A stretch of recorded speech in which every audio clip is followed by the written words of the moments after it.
Cette vidéo, elle va être très compliquée à tourner parce que là, j'ai l'intention de dévoiler une grande part de ma vie, un truc dont je n'avais pas foncièrement envie de parler avant. Là, j'estime que c'est nécessaire et que ça peut aider un grand nombre. Peut-être des abonnés, qui sait, j'en sais rien. Peut-être des futurs abonnés, peut-être. L'essentiel, c'est que le message se fasse entendre. Même si c'est une petite voix, même si je représente une toute petite voix, c'est quand même nécessaire. Et puis, ça peut avoir un effet thérapeutique. Mais bref, dans cette vidéo, avant, je voudrais remercier le hashtag Balance ton porc, Balance ton agresseur et MeToo qui m'ont donné énormément de courage pour faire à mon tour mon témoignage, qu'on pourrait presque appeler un coming out.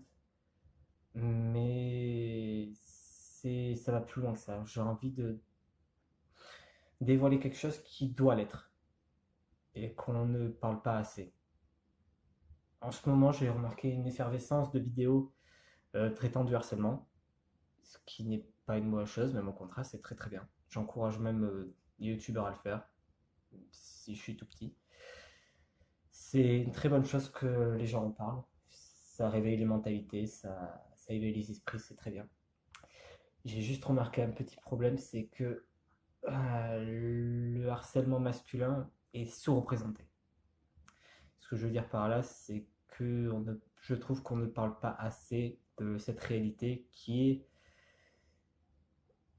la possibilité que des hommes puissent se faire harceler et violer. Ce qui est une réalité, que ça vous plaise ou non. Le problème, c'est que, comme j'ai dit, on n'en parle pas assez. Et donc, les choses en entraînent dans une autre. Moins on en parle, moins les gens en parlent, moins les victimes en parlent, et moins les gens y croient quand les victimes en parlent. Ce qui crée un cercle vicieux que j'ai pu remarquer à de nombreuses reprises. Même si les gens admettent que ça puisse l'être, il reste toujours une part de méfiance. Ça, je l'ai remarqué. Parce qu'on vit dans une société où le viol masculin est presque tabou, en fait. Mais bref, ça, c'était l'avant-propos. Maintenant, passons à la suite.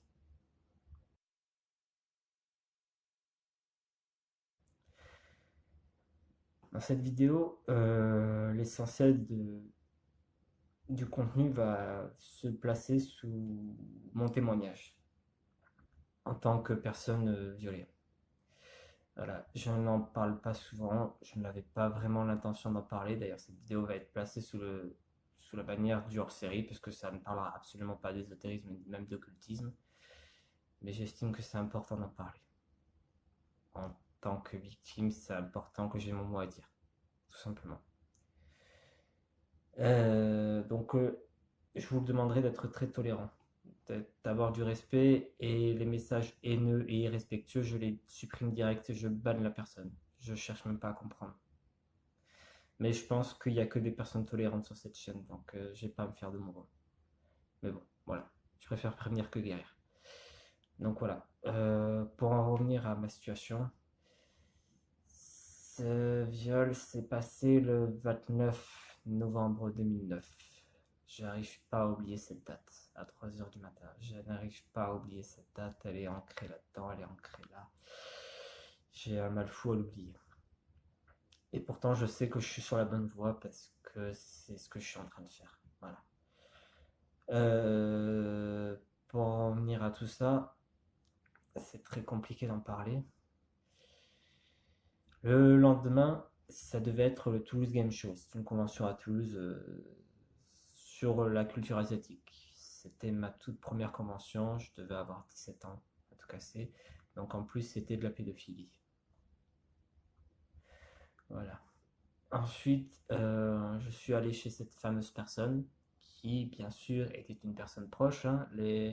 La rumeur disant que la plupart du temps, les personnes qui violent ou les personnes qui se font violer sont proches de l'agresseur ou de la victime, c'est complètement fondé.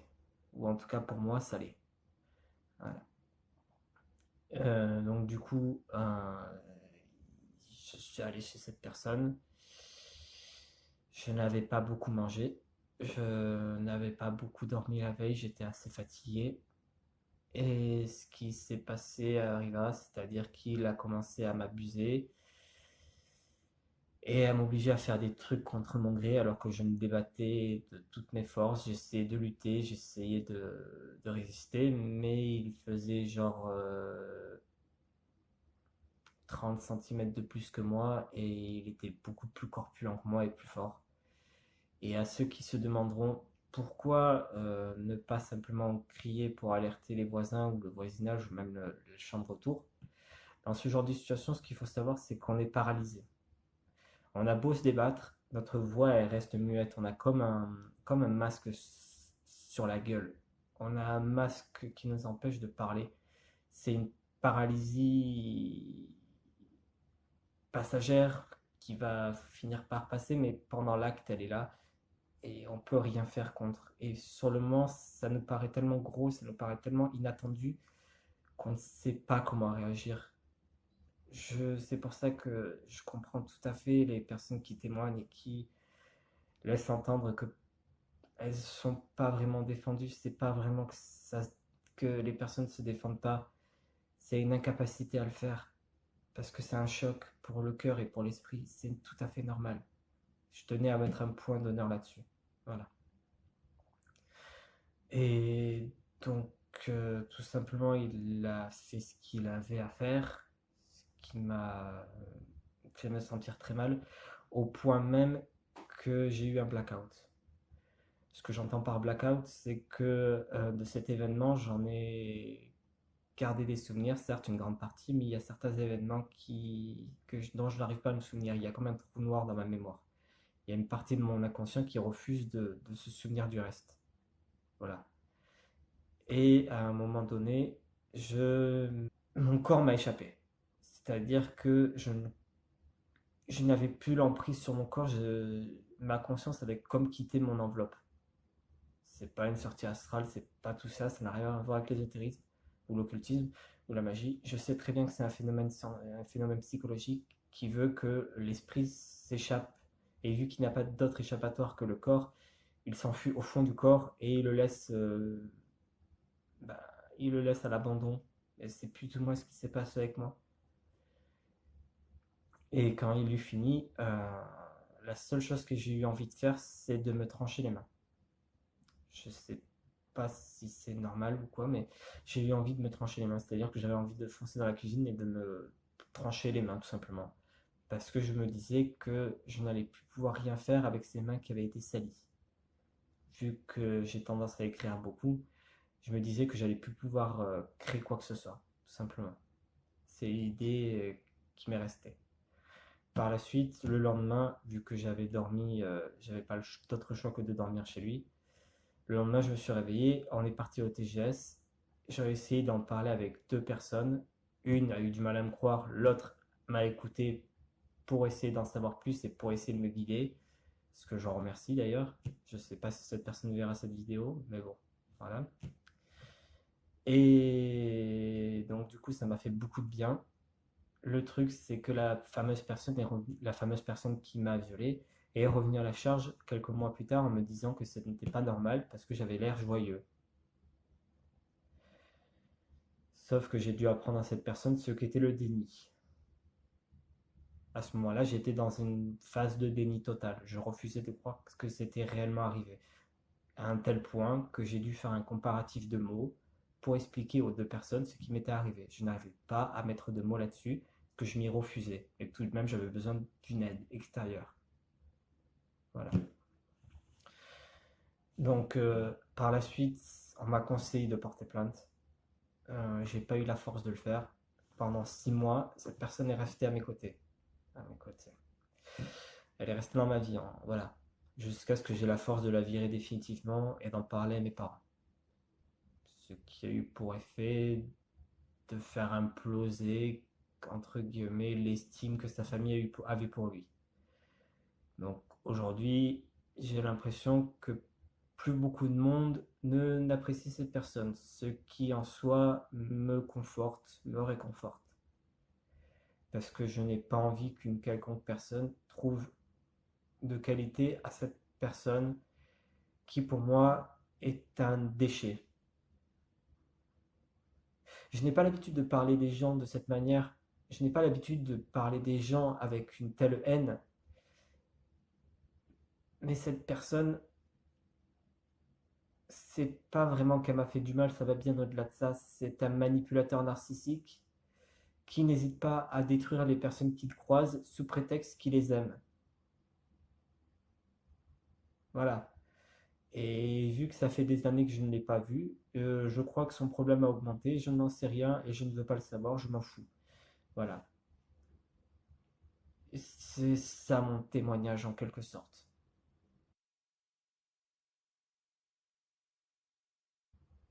Alors maintenant, pourquoi j'avais envie de faire un témoignage là-dessus? C'est tout simple. C'est comme j'ai dit en début de vidéo, je trouve que les témoignages masculins et les voix masculines qui s'expriment à propos d'abus sexuels ne sont pas assez représentés. Je- C'est vraiment l'idée qui, moi, m'a apparu aux yeux. Les violences faites aux hommes ne sont pas assez représentées et quand ça l'est, il y a une tendance qui veut que soit on n'arrive pas à y croire parce qu'il y a une tendance qui fait que on n'arrive pas encore à se détacher de cette image de l'homme viril et de l'homme qui ne doit pas se laisser faire parce que c'est un homme et donc il doit donner des tatanes, ou alors quand on les croit, on a tendance à renchérir en disant que oui, mais quand même, les femmes subissent quand même vachement plus que les hommes, donc Osef, on n'a pas à en parler. C'est pas une question de ça, les gars. C'est une question que chaque voix doit être entendue, homme ou femme. C'est tout. Et là, je ne cherche pas à faire une question de compétition, je cherche juste à retirer à l'homme cette image qu'il a de virilité malsaine au point qu'on en oublie qu'un homme peut aussi être brisé. Je parle peut-être en tant qu'homme pour représenter une minorité d'hommes, mais le best dans tout ça, c'est que je puisse me détacher de cette notion d'homme pour parler en tant qu'individu qui a été blessé, qui a été sali, qui a été violé, et que je ne sois pas sujet à des moqueries ou à des diffamations qui disent que comme je suis un homme, je ne peux pas l'être, ou alors que je fais partie d'une minorité et que par conséquent on n'a pas à m'entendre. Ça, je refuse de l'entendre parce que c'est de la connerie. Toute voix a besoin d'être entendue. Toute voix. C'est comme ça qu'on pourra faire avancer les choses. Cette notion de virilité chez l'homme, elle est ancrée dans la culture en général. Dans la culture du viol, oui, certes, mais pas que dans la culture en général. Dans les livres, on a tendance à voir partout des représentations masculines avec une notion de virilité, de force, de, même le cas le plus con que j'ai pu citer, même Harry Potter, tout simplement. Harry Potter, on a beau ne pas le voir comme, on a beau le voir comme un exemple en littérature, ça reste tout de même un exemple de virilité. Un exemple de virilité d'un gamin qui progressivement va grimper les échelons parce qu'au début c'était une merde et qui va progressivement devenir viril, devenir brave, peut dire il va surenchérir sur ce qu'il est, certes. Et dans la culture en général, ce genre de représentation chez les femmes, on n'en voit que très peu. Ou alors, on a tendance à en faire des caisses là où ça ne devrait pas, ça devrait être normal. Je ne sais pas si on arrive à me suivre. Ça ne devrait pas susciter autant d'attention. Ça devrait juste être normal. Ça devrait être la norme. Par exemple, pour Wonder Woman, certes, c'est un héros, c'est une héroïne qui tranche avec la norme. Mais c'est ce genre de personnage qui devrait être la norme. Comme enfin, la norme. Non, ne parlons pas de norme. Parlons surtout de... Ça ne devrait pas étonner, tout simplement. Une femme n'a pas à être cantonnée à son rôle de femme fragile et femme délicate et tout ça, et un homme n'a pas à être cantonné à son rôle d'homme fort et viril. Ça, c'est de la connerie. Ce sont des images, ce sont des étiquettes qu'on veut se coller et qu'on colle aux autres. Je ne sais pas si on arrive à me suivre. Et c'est pour ça que je suis très content, très heureux de voir cette émergence par rapport à MeToo et aux autres collectifs, aux autres hashtags, qui mettent en avant l'expression libre, l'expression de la douleur interne par rapport à un vécu, par rapport à tout ça, parce que je ne suis pas un exemple de virilité et je n'ai pas envie de l'être. Je ne suis pas une image représentative du cinéma américain ou du cinéma tout court qui veut qu'un homme doit être badass ou autre. Non, foutons aux orties, foutons à la poubelle toutes ces conneries, toutes ces images que nous avons survendues. Foutons-les à la poubelle. C'est chiant. Au bout d'un moment, c'est chiant. Récemment, je me suis attaché à un acteur qui, pour moi, représente ce que j'aimerais voir dans la culture populaire, mais être mis plus en avant. Eddie Redmayne, l'acteur qui joue Newt dans Les Animaux Fantastiques, ou l'acteur principal de The Danish Girl, ou l'acteur d'une formidable histoire du temps qui joue Stephen Hawking. Cet acteur n'est pas prétentieux. Cet acteur ne surenchérit pas par rapport à cette condition. Cet acteur n'a aucune... Il n'a pas spécialement de force de caractère, il n'a pas de virilité ou de force dans... Il ne brandit pas les poings à chaque fois qu'il a un problème. Il a un cœur et il refuse de le nier, il refuse de l'occulter. Il met en avant sa sensibilité, mais dans tout ce qu'il fait, j'ai un respect énorme pour les gens comme lui. J'ai un respect énorme pour les gens comme lui. Et je trouve que ce genre d'acteur devrait être plus mis en avant. Et pour finir, sur la lancée des acteurs, il y a un article que j'ai lu pas plus tard qu'hier, grâce à une amie, à propos de Shia LaBeouf, qui s'est fait violer lors d'une représentation artistique, lors d'une performance artistique. Je n'en avais aucune idée, ça n'a pas été spécialement médiatisé, et pourtant des gens ont trouvé le moyen de dire qu'il faisait ça pour le buzz. On en est là. Quand un homme se manifeste en disant qu'il a été abusé sexuellement, on est capable de dire qu'il dit ça pour le buzz parce que c'est pas commun. Effectivement, c'est pas commun, mais un homme peut tout aussi bien être victime de ce genre de choses, qu'il soit célèbre ou pas, qu'il soit adulte ou pas. Oui, parce que j'ai lu des trucs comme quoi un gars, après passer l'âge adulte, un homme n'a plus aucune chance de se faire violer. Un peu de sérieux, par pitié. Il faut arrêter les conneries à un moment donné. Toute personne peut se faire violer. Arrêtez avec ces conneries. Arrêtez. C'est saoulant. Et pour finir, il y a un petit point de détail que je voudrais éclaircir. C'est un tout petit truc, mais qui pour moi a une grande importance, parce que c'est quelque chose dont je ne parle pas souvent, pour les mêmes raisons que j'ai citées précédemment, c'est-à-dire cette image de l'homme fort masculin qui garde tout pour lui parce que révélé serait une faiblesse. Il est temps que ça change, il est temps que les mentalités évoluent, il est temps qu'on parle, il est temps que je parle. Alors, durant une bonne partie de mon enfance, même adolescence, même âge adulte, ça a continué pendant une bonne période de ma vie, si ce n'est pendant 20 ans de ma vie, j'ai été harcelé. Harcelé physiquement, harcelé moralement, harcelé sur mon comportement, harcelé sur mon apparence, harcelé sur mes choix, harcelé sur mes actes, même bloqué contre un mur, de même à m'immobiliser, de même plaqué contre un mur jusqu'à sortir le couteau pour le brandir contre moi, jusqu'à me menacer de me tuer. Ce genre de choses, ça n'arrive pas qu'aux femmes. Je tiens à le signaler parce que c'est une mentalité qui persiste un peu trop et qui, je comprends pourquoi elle persiste parce que trop peu d'hommes en parlent, parce que cette mentalité de merde continue encore à exister et à se propager. Et j'ai un rôle à jouer là-dedans, tout simplement.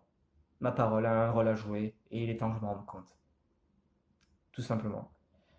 Je suis l'une des personnes au dans le sexe masculin qui continue à se faire harceler encore aujourd'hui, qui continue à être encore sifflé quand il marche dans la rue, qui continue à être encore emmerdé quand il marche dans la rue, qui continue à encore à avoir peur chaque fois qu'il sort de chez lui. Alors non. Quand une femme me présente ça, je peux parfaitement comprendre parce que je vis la même chose, tout simplement. Cette vidéo a été très dure à tourner. Dure émotionnellement, dure moralement, même dure physiquement quelque part. Mais c'est nécessaire. C'est nécessaire pour que les mentalités évoluent, pour que les personnes prennent conscience de certaines choses, parce que j'ai aussi mon mot à dire là-dessus. Et j'aurais qu'une chose à dire aux femmes et aux hommes qui continuent encore à témoigner de leur harcèlement, de leur viol, de leur persécution. Continuez parce que ce combat est loin d'être fini et on a besoin de vous.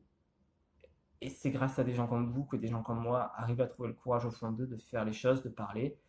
Et ce que vous faites est juste génial. Donc, putain, continuez. C'est juste que ça que j'ai à dire. Continuez, parlez, ouvrez votre gueule, parce qu'on a besoin de gens comme vous. Voilà. De gens courageux, de gens forts. Parce que oui, putain de merde, vous êtes balèze. Et j'ai énormément de respect pour vous.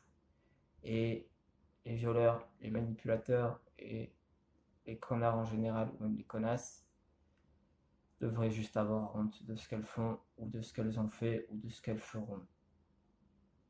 Voilà, c'est tout ce que j'avais à dire. Je vous remercie pour votre attention. Et si vous désirez poursuivre le débat en commentaire, ça me ferait franchement plaisir. Parce que ce genre de vidéo a besoin de commentaires. Et ce n'est pas une pub, c'est juste que c'est réel. Cette vidéo a besoin de commentaires plus que toutes les autres. Alors si vous pouviez, m'en fous du j'aime, j'en ai rien à foutre du partage. Non, même le partage, ça pourrait être sympa. J'en ai rien à foutre du j'aime, honnêtement. L'abonnement, Osef, juste si vous pouviez juste commenter, ce serait sympa. Merci.